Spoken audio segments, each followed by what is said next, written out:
Экономика России сможет восстановиться во втором квартале будущего года. Такой срок определил министр экономического развития Максим Решетников. По его словам, именно столько времени нужно, чтобы показатели вернулись к докризисному уровню.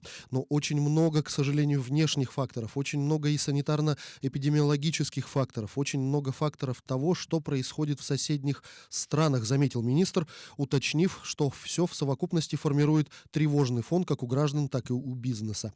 По прогнозам главы счетной палаты Алексея Кудрина, в этом году экономика упадет на 4,8%. Он заявил, что поддержка государством населения и бизнеса должна быть больше, поскольку нынешняя ситуация гораздо тяжелее, чем во время кризисов 1998 года и 2008-2009 годов. Тем временем президент России Владимир Путин предложил новую меру поддержки российских семей с детьми. Глава государства поручил рассмотреть вопрос о том, чтобы родители детей в возрасте до 7 лет в случае больничного получали пособие по временной нетрудоспособности в размере среднего заработка. Такое пособие должно выплачиваться независимо от продолжительности страхового стажа. Президент поручил правительству определить объем и источники финансирования такой выплаты и представить доклад до 1 декабря 2020 года.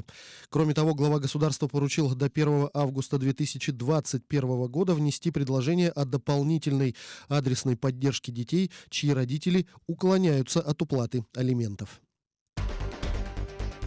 Банки и инвестиционные компании начали охотиться за свободными деньгами россиян. Фактически они конкурируют друг с другом из-за новых клиентов и ради этого готовы временно отказаться от части прибыли.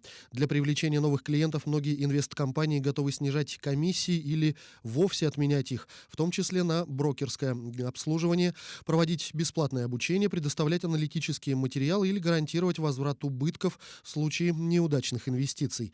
Финансовые эксперты предостерегают от вложений средств на слишком привлекательных условиях. Они могут выражаться в чрезмерно высокой обещанной доходности, вплоть до трехзначной. Также рекомендуется избегать слишком сложных инвестиционных инструментов. Также аналитики предупреждают, что снижение комиссий за обслуживание делает бизнес инвесткомпаний невыгодным, а значит, они могут компенсировать потери другим путем, например, за счет использования персональных данных клиентов.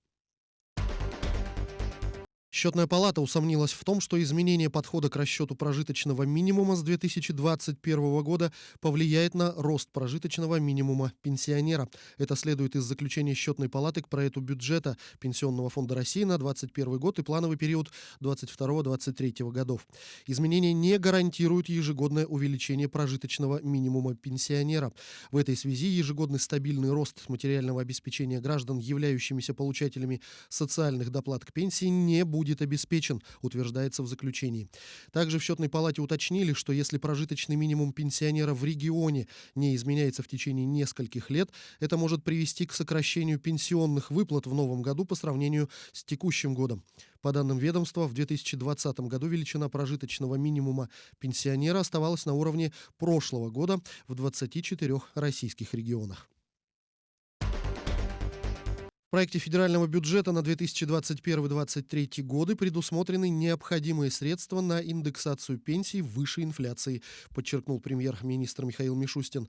Аналогичным образом будут проиндексированы минимальный размер оплаты труда и прожиточный минимум, на основе которого рассчитываются многие пособия для людей в нашей стране, заявил глава правительства в ходе обсуждения с руководством Госдумы и думских фракций главного финансового документа страны на следующую трехлетку. Премьер подчеркнул еще ряд, на его взгляд, важных особенностей проекта.